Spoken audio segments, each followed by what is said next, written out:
What's good, everybody? I'm your host, Chris Battistel. With me, as always, is my co-host, Mike Haase, and this is the 1 Foot Down podcast, a college fantasy football podcast on the Fantasy in Frames Network. We gave you our top 30 quarterbacks last week. This week, we got our top 30 running backs. Let's get it pop.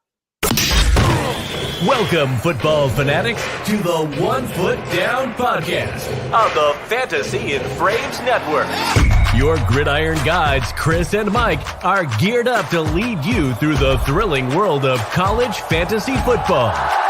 Whether we're diving into Power 5 giants or uncovering hidden gems, brace yourselves for expert insights, analysis, and daring predictions. Stay in the game. Subscribe, rate, and review. This is your 2024 source for college fantasy football dominance. Let the fantasy frenzy begin.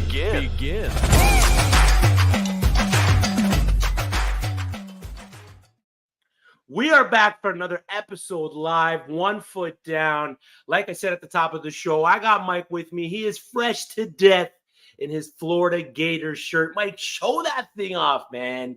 Show that thing off. Hey, easy with the guns, though. Put the guns away. All right. Canada, you can't open carry, Mike, so settle down with those guns. All right, brother? Had to show I'm not just a Notre Dame homer. Had to show it so people believe it. We got William Stevenson, Willie Bobby Steve in the chat. He's dropping some stuff in there, and he's like, "Whoa, wrong show." We appreciate you, though, Steve. Hopefully you stick around, learn something about college fantasy football, and get you in the league or something, man. Mike, we are less than a month away from the college football season starting. Fall practices are going on as we speak. A bunch of them are happening as we head into the 2024 college football season. We'll touch briefly on some just talking points, some relative fantasy football talking points, especially out of FSU, Florida State University, the Seminoles. It's been noted that Brock Glenn, quarterback, has been outplaying transfer quarterback DJU for the QB1 spot.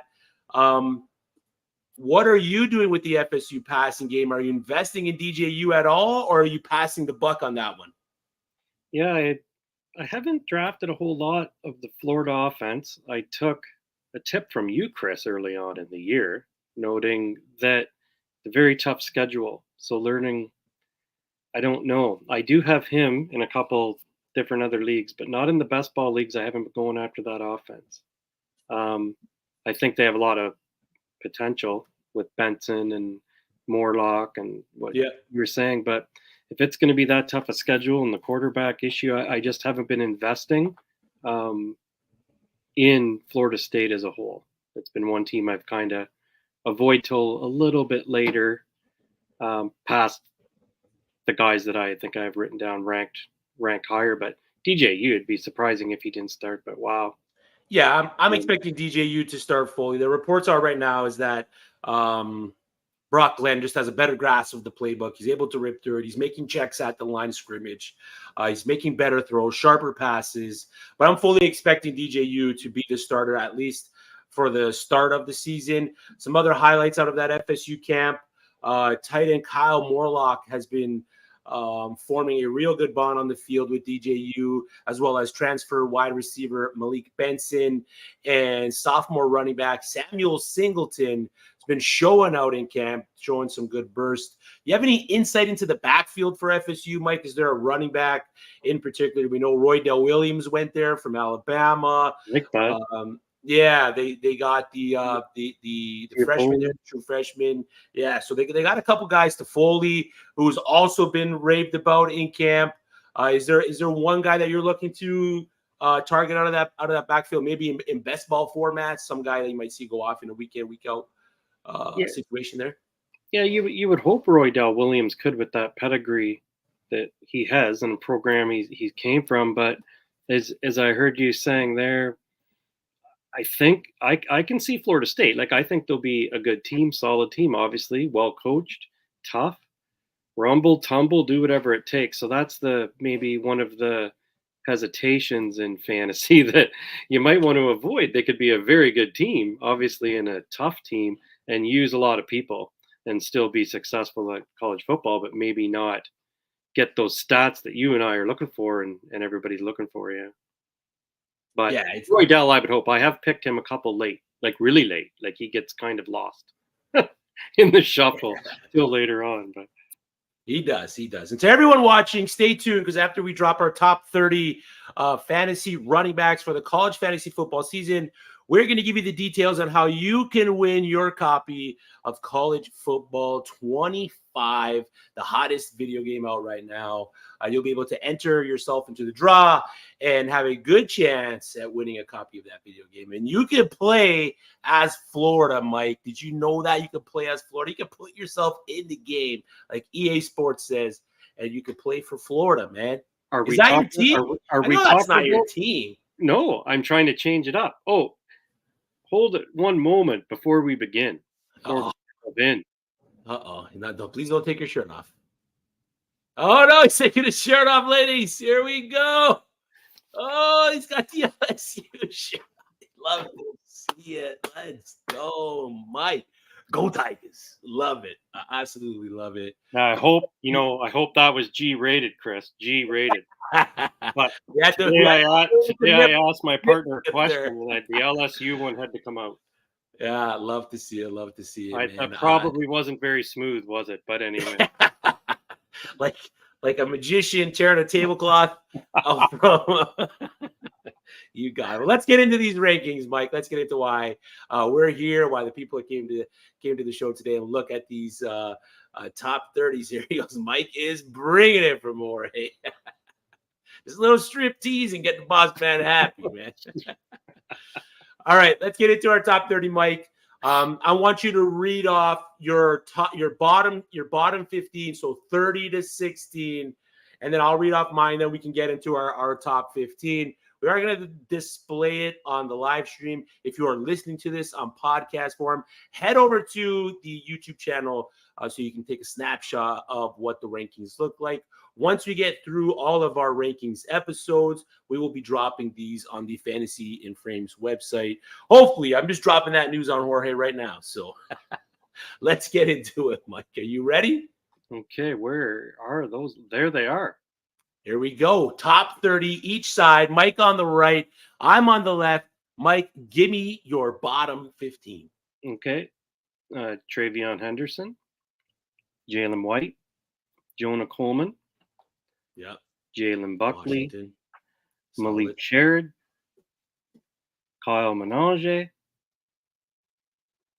Abu Sama, Makai Hughes, Ontario Brown, Gavin Sawchuk, Tamarian Harden, one of my favorite players, Donovan Edwards, Dylan Sampson, LaQuint Allen, Ishmael Mahidi.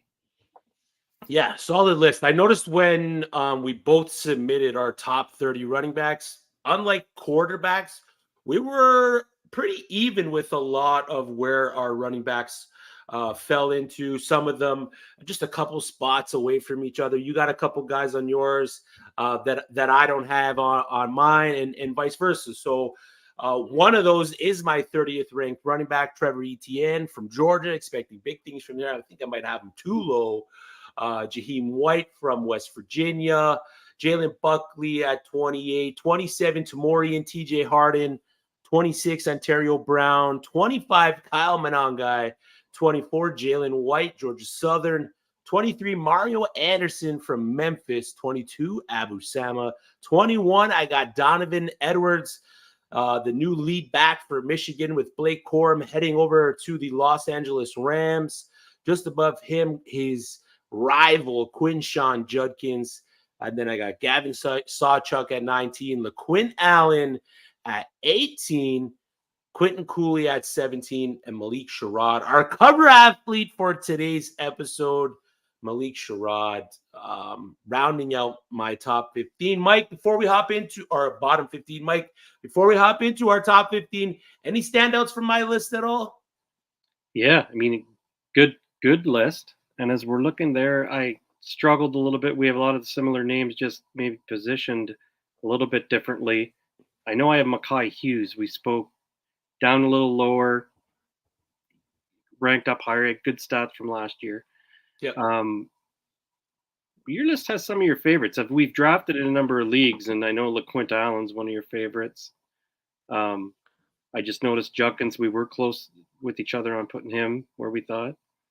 Yeah, we're in lockstep with a lot of it. Yeah, so like I said, just maybe slightly up and down a little bit here and there, but yeah. So give me your top 15, brother. Show me what you got. Show me yours, then and I'll I show went you to mine. Quinchon. We were close. Quinchon Judkins, Quentin Cooley, RJ Harvey, CJ Baxter, another one of my favorite backs picking lately. Jade Knott, Damian Martinez, Phil Maffa, Jordan James, Devin Neal, Darius Taylor, Taj Brooks, DJ Giddens, Ollie Gordon, Omarion Hampton, and Jeanty, Ashton Jeanty. Ashton Jeanty, solid top three. I think we're pretty much got the same top three. Our two of them are just in separate order. We both have Ashton Jeanty as the top guy, but the top 15 for me, like you touched on a little bit earlier, Mackay Hughes at 15, CJ Baxter, the Texas running back, at 14, Ishmael Mahdi at 13, Jordan James from Oregon at 12, Damian Martinez transferring over to Miami at 11, Jaden Knott at 10, RJ Harvey at 9, Phil Maffa at 8, Taj Brooks at 7, Devin Neal at 6, DJ Giddens at 5, Darius Taylor at 4, Omarion Hampton at 3, Ollie Gordon at 2, and Ashton Jeanty at 1. He was my top dog. If there's a guy that I think in my top 12 that will push for that overall RB1 spot, I mean Taj Brooks, man. He's my RB7 right now. He's been he's your RB5. I love the value I've been getting on him. The head coach came out and said he's 1,167 yards away from Hanpard's record, and he's 1,168 yards away from breaking it, and he plans on breaking it. So I'm assuming Taj Brooks is going to be a focal point for his offense. So if there's one guy that I think that could jump up and finish as that overall RB1, it might be Taj Brooks just based on volume. Is there a guy in your top 12, Mike, that you might be able to jump up and beat Ashton Jeanty or Ollie Gordon or Omarion Hampton as the overall RB1? Yeah, I mean, could go.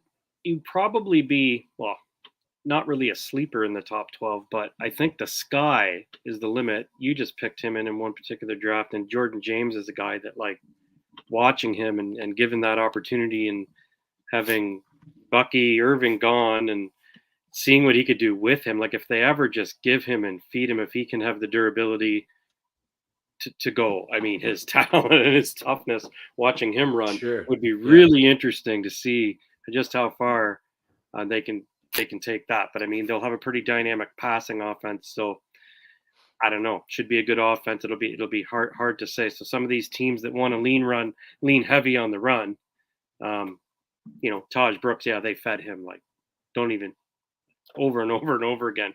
So maybe some of those backs up there might not get the same amount of carries. So they're gonna have to go to the house, but he's a tough back. That'd be interesting. I'm very interested to see what he will do, having full opportunity. Yeah, Devin Neal's another guy too, because he's involved in the pass game with the pass work. Those guys, I mean, just like the NFL, just like in NFL fantasy football, volume is king in CFF.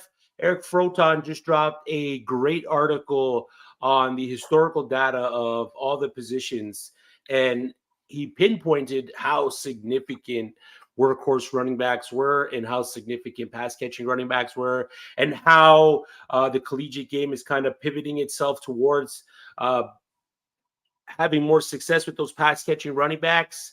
Devin Neal can be the guy for Kansas this year, and he has the opportunity to be the RB1. Mike, let's talk about one of the most electrifying players in college football today. We both have him as the running back one in our top 30s. That's Ashton Jeanty, the top dog. What is it about Jeanty that makes him the top dog for you this upcoming season, man? Yeah, when I look up, well, as we know, like the obvious things that we know from last year, the momentum of that team and the conference they play in and high scoring games and things like that. That's exactly what we want. Picking fantasy players and his dual threat capability. 19 total touchdowns, almost 2,000 yards from scrimmage. Some pretty amazing statistics. And averaging 6 yards on the ground, 13 yards with each catch. I mean, those are like, as an offensive coordinator in a team like that, they can use him any which way you want. He's what you'd want to call in college a cowbell back. So I think if they could just continue and build momentum on what they've started, that's going to be a great start. They have a backup that's interesting to spell. He 62 carries was their backup back, Dubar. They gave him a bit more so just it looks like more like a break, a rest here and there. But you can't see them not just feeding him and letting him. Those are pretty amazing stats. If he could keep up with those statistics again, you've had a winner. Yeah. Like last season, 1,300 rushing yards, 44 receptions, nearly 600 receiving yards. His touch per carry in 2023 amongst qualifying running backs who have been out of high school for the same amount of time as Ashton Jeanty, yards per touch more than Jonathan Taylor in 2018, Todd Gurley in 2013, Christian McCaffrey in 2015, and Bijan Robinson in 2021. So he's in some good company with the production that he's able to produce at Boise State. So, I mean, Ollie Gordon was the overall running back one in fantasy last year when it came to the college game in total points, but Ashton Jeanty was the running back one in fantasy points per game. Like you mentioned, limited to no competition. James Dubar's there. George Holani has moved on to the NFL. I believe he's an unsigned free agent with the Seattle Seahawks. 339 fantasy points last year. Very favorable schedule, favored in every game except that week 2 game against Oregon. He's got 2 good bye weeks right in the middle of the calendar, and his playoff schedule is okay. He's got San Jose State in the first week, which is going to be very, very lucrative for Ashton Jeanty managers. And then he ends it off with Wyoming and Oregon State, 2 teams that allowed over 100 yards rushing per game last season, but 2 very stout defenses. So he's going to I'm not saying you're going to sit Ashton Jeanty in championship and semifinal weekend, but there's opportunity there for him not to produce like he would produce against San Jose State. But the schedule is great. The lack of competition behind him is great. His involvement in the offense is great. Just a bunch of check marks for Ashton Jeanty heading into the 2024 season. Mike, we mentioned at the top of the show, we've been teasing all week. Before we get into the rest of our running back talk, let's talk about our giveaway, man. Fantasy and Frames and 1 Foot Down is giving away a copy or 2 of College Football 2025. And this is how you're going to win. You're going to subscribe to the Fantasy and Frames YouTube channel. You're going to follow Fantasy and Frames on X. You're going to rate 1 Foot Down on Spotify or Apple Podcasts. And you're going to leave a review of 1 Foot Down on Spotify or Apple Podcasts as well. Send proof of each to Fantasy and Frames on Twitter, and we will enter you in a draw to win your copy of College Football 25. Mike, it's that easy. Even you could do it, man. Probably.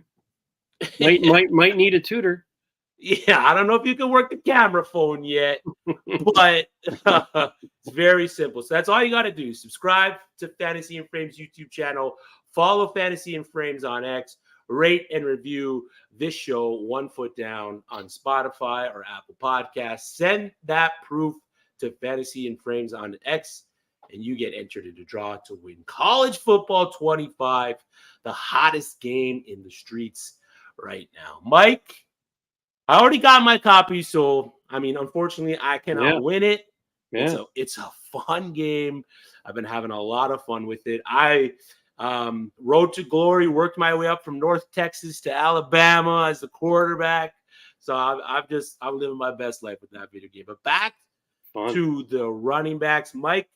I don't have Travion Henderson in my top 30. You do. You don't have you don't have Trevor Etienne in your top 30 with the lack of competition behind them in the Georgia offense that we know likes to pound the rock.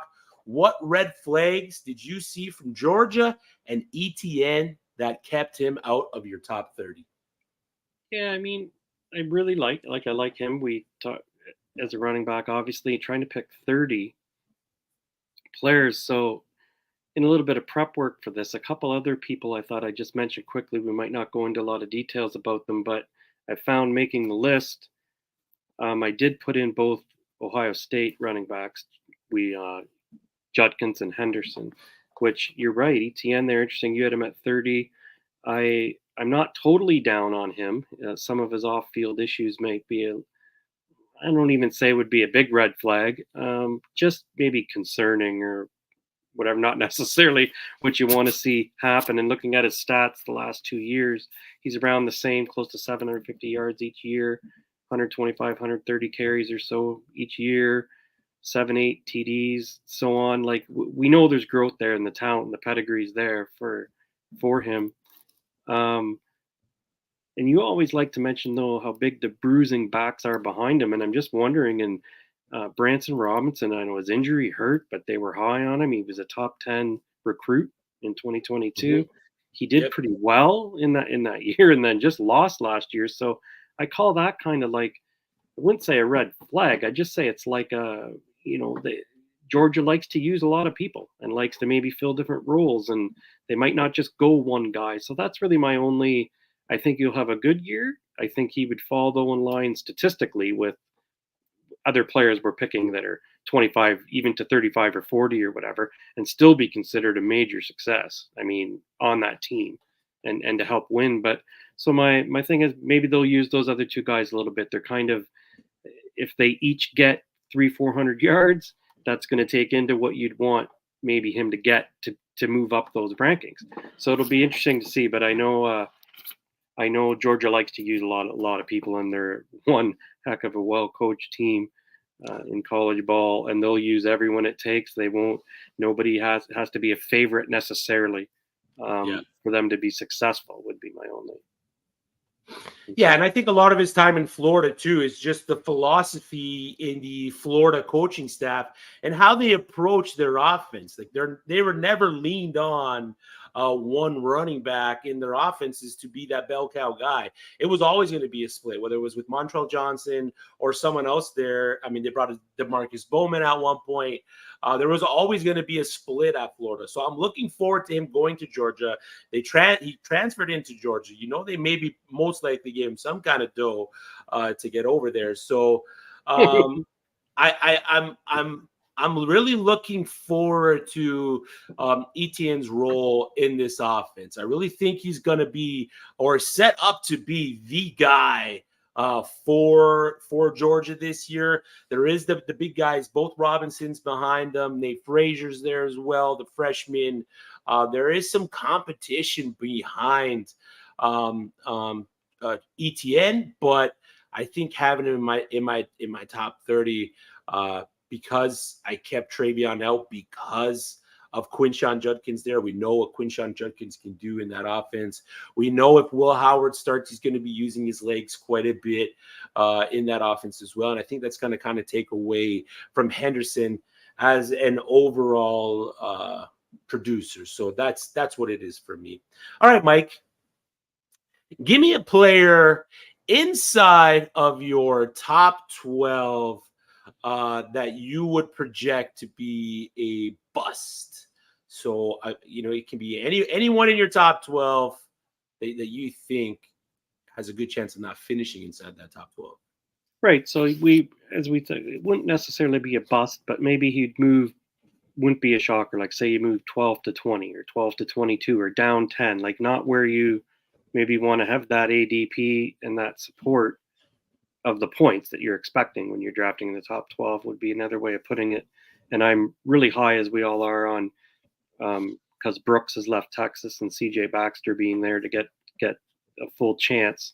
And the reasoning behind him, like I think the sky's the limit. Like I think he could also be. We talked Jordan James, we talked CJ Baxter. I mean, these guys when you watch them run, power, versatility, I mean, there isn't a weakness in how they run the football, which and got that savvy with the football in their hands, nose for the end zone, and it just might be maybe the whole offense might hold him back.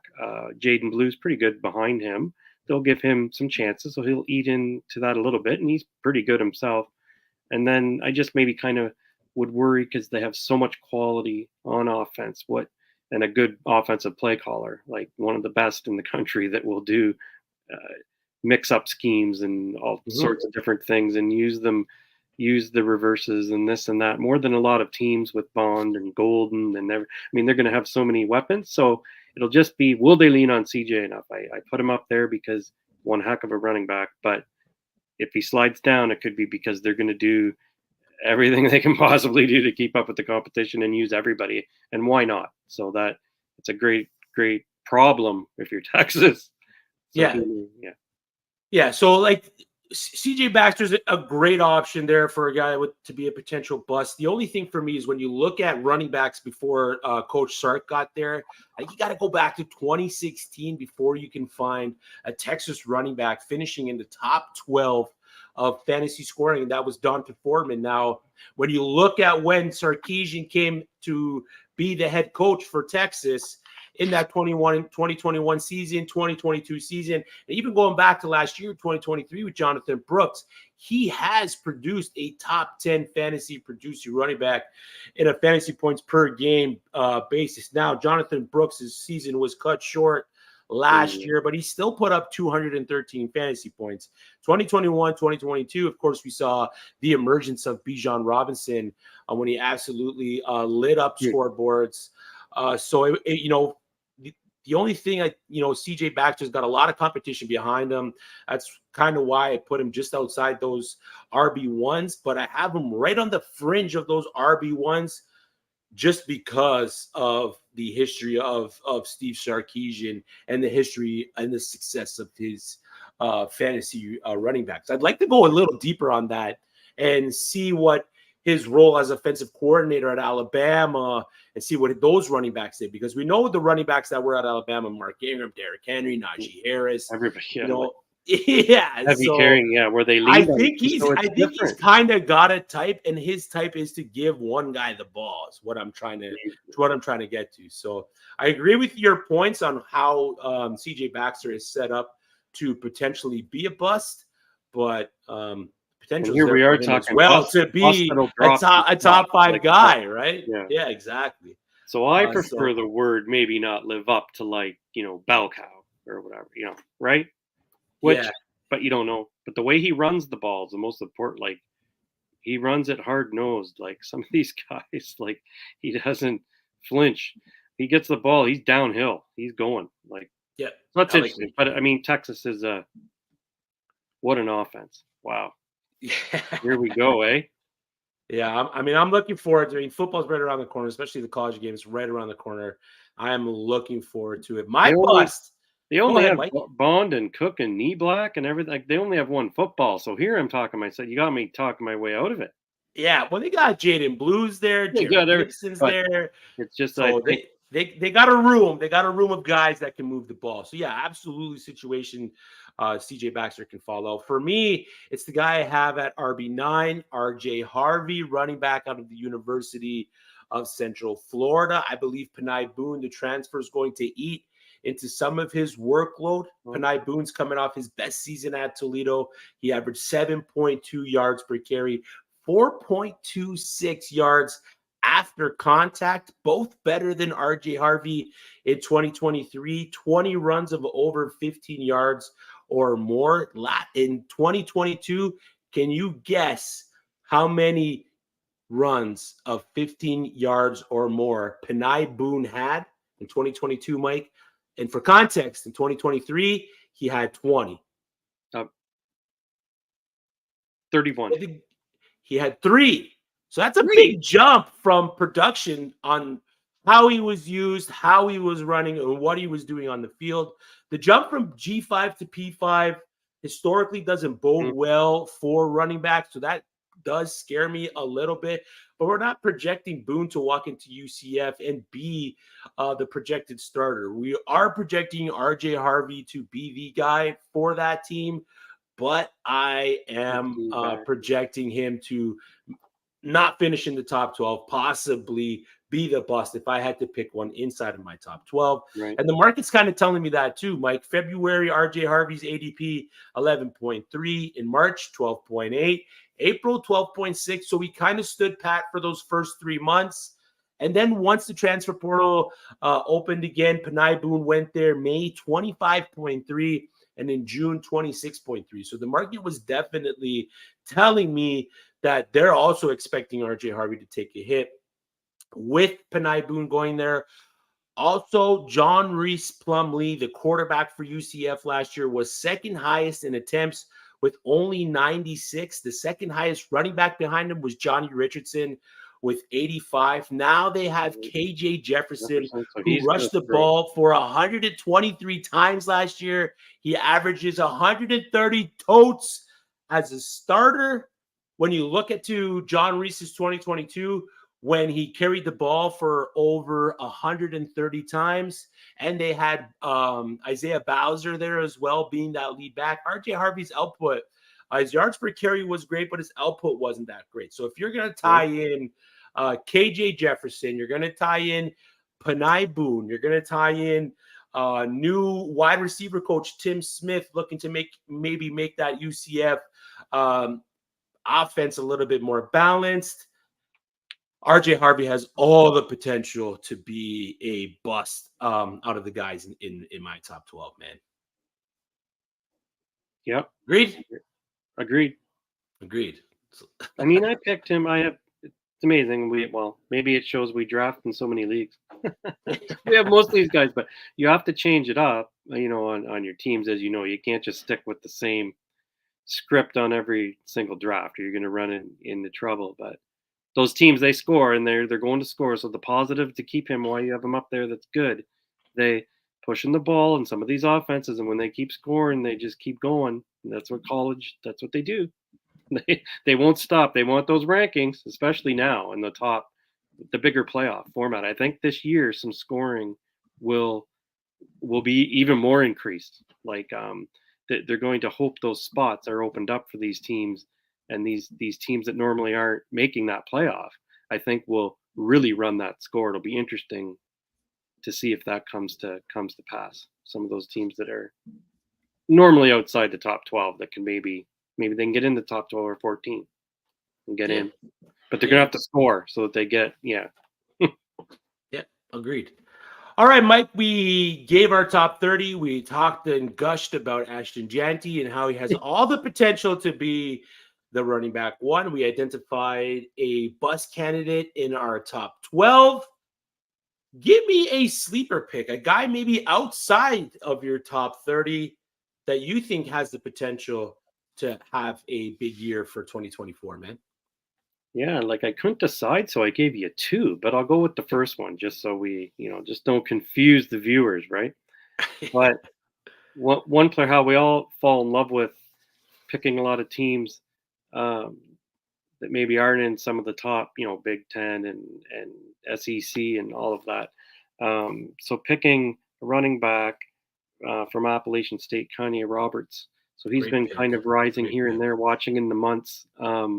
He ran for 696 yards with Nate Noel there, and Nate Noel transferring out.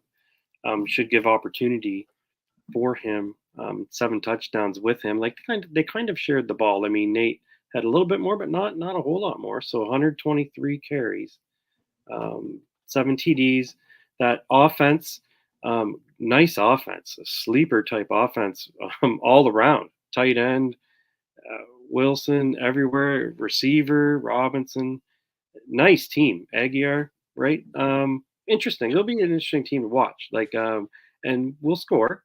And I think they'll give him he's next man up mentality. And if he can boost those numbers, I think he's gonna go 1,000. I mean, I'm gonna lay it down right now. He has to.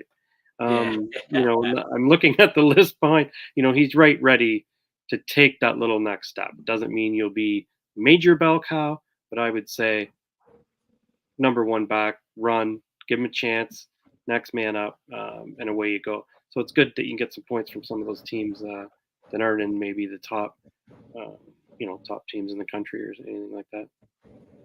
Yeah, and I'm looking forward to his role on the App State offense. If you look at their first game, Mike, they're playing ETSU. They're favored by nearly 50 points. Now you're going to expect that App State offense to put up big numbers. Like you said, Caden Robinson, Joey Aguilar, who we touched on last week's episode with our top 30 quarterbacks. Kanye Roberts is going to be involved in a lot of what they want to do.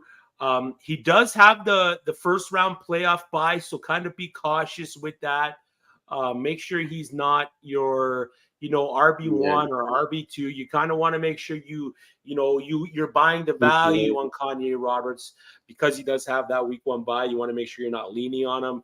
But I mean, his playoff schedule, he's got James Madison and Georgia Southern, so 2 decent matchups there for him. But I love the call. For me, I'm gonna go a little bit deeper, Mike, and I'm gonna go with Khalil Mullings, running back from Michigan. We saw last year when he was able to touch the ball, he did some really good things with it. Head coach Sharon Moore has been raving about Mullings all through camp. He's saying he's unbelievable. He looks as good as he ever has. He's here to have a great year. He's a former linebacker who transitioned to running back. We've seen that bode well in the past with Braylon Allen. Most recently, Chip Tranium, who went from running back to linebacker, who's now running back with the University of Kentucky. And if you watched what Khalil Mullings did last year, he made the most of his touches, Mike. 36 carries, 6.2 yards per carry. And it was really what the offense wanted to do that kept Khalil Mullings off the field. Moore was quoted to saying that it was just hard to take Blake Corum off the field, knowing what his role is in that offense, in that room. Edwards, yeah, exactly. Similar to Corum, but even Gator brings up Donovan Edwards. I'm expecting Donovan Edwards to be the guy in the offense. The offense has so many pieces in the running back room with Donovan Edwards, Khalil Mullings, Cole Cabana, Ben Hall, Jordan Marshall. We could be walking into a situation with Michigan where it's just a jumbled mess of running backs, and we don't get the fantasy production that we want on a weekly basis out of some of these running backs that we're looking to take, as our maybe RB1. Yeah, or an RB2. How long? Exactly. How does QB if the QB is solid runner? It's looking like Orgy right now, right? He's a big dude. Yeah, he's another guy that's going to affect the running back. He's like if there could be something there where we all know he's drafted way low as a wild card kind of pick, but he's also something that could be one major home run if he.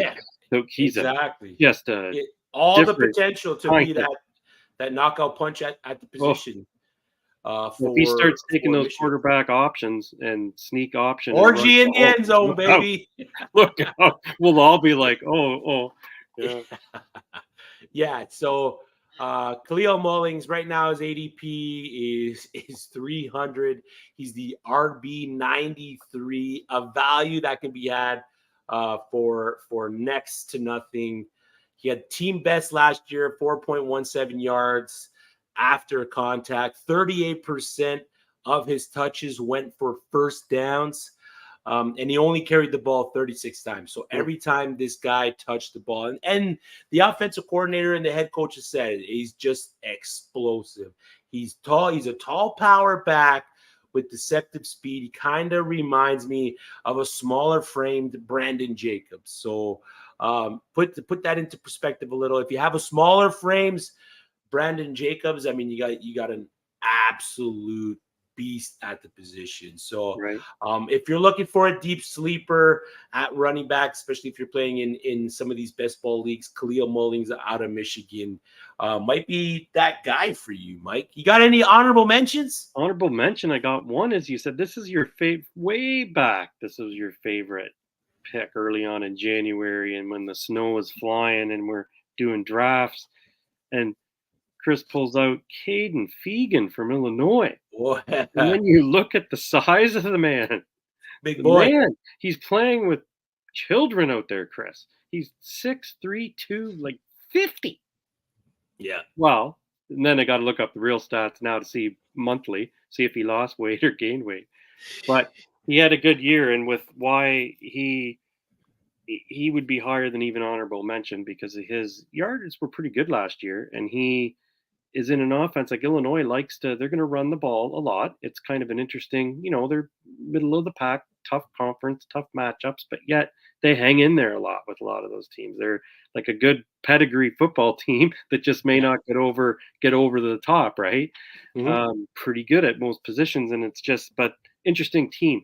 But it means he could have lots of opportunity as the RB1. They're going to let him have the volume's going to be there. The volume's going to be there. 600 some yards he ran. He was it's more than potential. It's that he's getting the ball. Like you look, and now it's a matter of what can he do with it. But a big frame like that, I just want to throw him in because I can't believe the size of him. Yeah, and but they're in a lot of games. Illinois normally in a lot of games. They're not usually too far one way, but maybe he'd be a guy you'd like to latch on to, because you think if they're getting those couple TDs, maybe he's the one going to get it in. So they'll compete. They'll be in games. So they're not going to be. He's not going to be game scripted out of a lot of games. Caden Fegan isn't. So he's going to be leaned upon in that offense. I got a couple. Harrison Whaley from Wyoming, I think, is going to be another guy who's just going to see a lot of volume in that offense. And Anthony Hankerson, one of my favorite picks in a lot of our CFF drafts this offseason.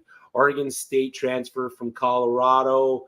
Damian Martinez is gone. He went to Miami. The position for Oregon State is wide open. They do have Jam Griffin there, but I'm expecting Anthony Hankerson to have a decent role in that offense, Mike. Yep, I do too. There's a lot of good backs down. That will. Yeah, I mean, there's value to be had. There's 130 plus programs. There's 130 plus schools that you can take players from. We are just scraping the surface by giving you our top 30. Okay. I mean, we can get a little bit deeper into it as we go, but I mean, we only got 45 minutes, man. So we're going to give you the top of our list here. Look forward to next week where we're breaking down our top 30 wide receivers. Look back to last week where we broke down our top 30 quarterbacks.